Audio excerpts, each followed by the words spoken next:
Good morning students. तो हम लोग चैप्टर 2 को कंटिन्यू कर रहे हैं। तो चैप्टर 2 का मतलब टाइटल था न्यू किंग्स एंड किंगडम्स। तो किस तरह से मतलब नए नए राजा बने, उनका राज्य हुआ और कैसे जो है मतलब कि मोहम्मद गोरी की पृथ्वीराज के मरने के बाद मोहम्मद गोरी ने जब उसको हरा दिया, डिफीट कर दिया, उनकी मौत हो गई। उसके बाद कोई हिंदू राजा नहीं बना पृथ्वीराज के बाद।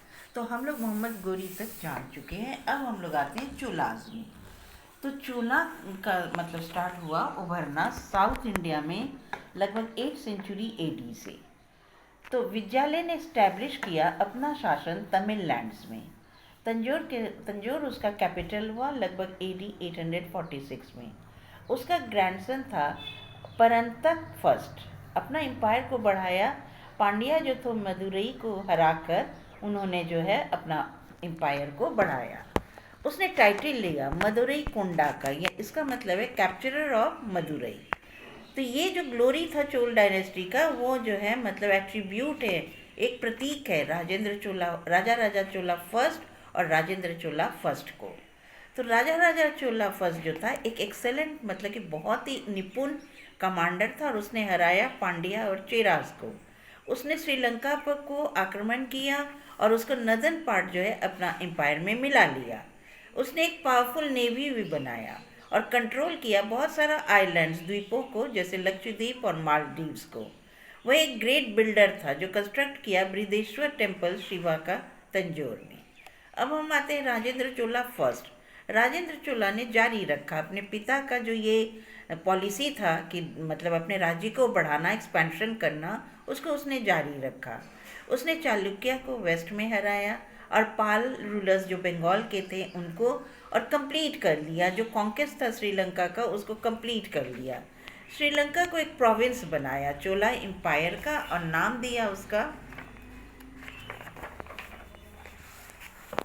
जो है मुम्मदी चोला मंडलम।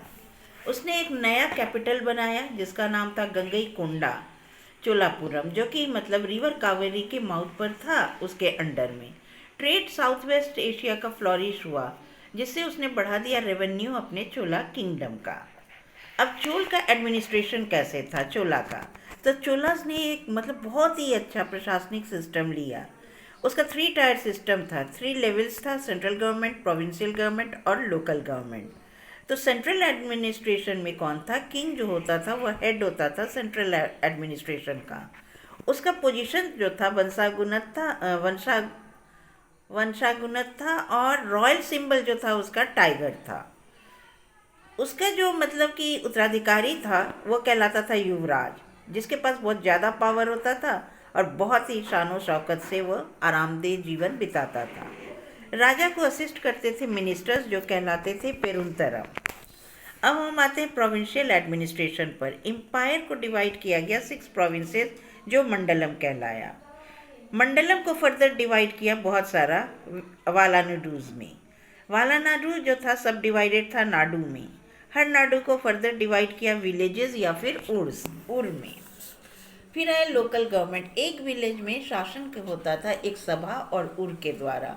उर एक कॉमन विलेज असेंबली था, जबकि सभा में लर्नेड मैन के होते थे। विलेज काउंसिल रिस्पॉन्सिबल था कि कलेक्ट करता था टैक्सेस, सारा विवाद सुनता था और लोकल प्रॉब्लम को वो देखभाल करता था। चीफ सोर्स जो था इनकम का वो लैंड रेवेन्यू और टैक्स जो था ट्रेड पर। अब हम आते हैं economic condition. Economic life people का वो बहुत ही अच्छा था, आर्थिक स्थिति अच्छी थी। प्रोविज़न बनाया गया कि तो बढ़ावा दे ट्रेड और कॉमर्स, आर्ट और क्राफ्ट और एग्रीकल्चर को। टैक्स फ्री लैंड ग्रांट जाना गया ब्रह्मदय या अग्रहार के नाम से वो ब्राह्मणों को दिया जाता था। ट्रेड वेल ऑर्गेनाइज था और ट्रेडर्स ने फॉर्मेशन किया गिल्ड्स का जो कहलाया मांगी ग्रामम। ट्रेड रिंग्स ऑलरेडी वो अरबिया, पर्शिया, चाइना और कंट्री ऑफ साउथ से जुड़ा हुआ था। ईस्ट एशिया इसीलिए जो कोस्टल एरिया था फ्लॉरिश कर गया और बहुत सारे फॉरेनर्स, विदेशियों को अट्रैक्ट किया, आकर्षित किया और वो यहीं पर बस गए। अब हम देखते हैं आर्ट और आर्किटेक्चर। चोलास जो थे समर्थक थे आर्ट और आर्किटेक्चर का। इन्होंने टेम्पल बनाया द्रविड़ियन स्टाइल में। टेम्पल तंजौर और गंगईकोंडा चोलापुरम में इसके एग्जाम्पल हैं। गेटवे टेम्पल का वह कहलाया गोपुरम। सेंटर जो था, बीच का जो टॉप ऑफ द टेम्पल, वो एक स्ट्रक्चर होता था जो कि शिखर कहलाता था। बिल्डिंग जो था, स्टोरी अपॉन स्टोरी एवं द चीफ डिटी रूम का मतलब एक तल्ला के बाद फिर एक तल्ला, वो जो होता था चीफ डिटी के रूम में, वह कहलाता था गर्भगृह। बृहदेश्वर टेम्पल को कंस्ट्रक्ट किया था चोला किंग राजा राजा फर्स्ट लॉर्ड शिव के सम्मान में। उसका टावर राइज किया हाइट ऑफ 190 फीट, एक पिरामिड की तरह, और उसका 13 सक्सेसिव स्टोरेज था। टेम्पल केवल एक जगह नहीं होता था कि लोग वहाँ वर्शिप करते थे, कि भक्ति करते थे।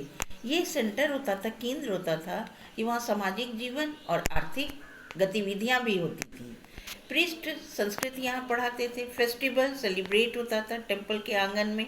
और ये जो था मतलब कि टेम्पल का आंगन वो मीटिंग प्लेस हो गया पीपल के लिए, और वो डिस्कस करते थे अपने सारे प्रॉब्लम्स को। कर्नाटक म्यूजिक और भरतनाट्यम यहीं पर उसकी उत्पत्ति हुई।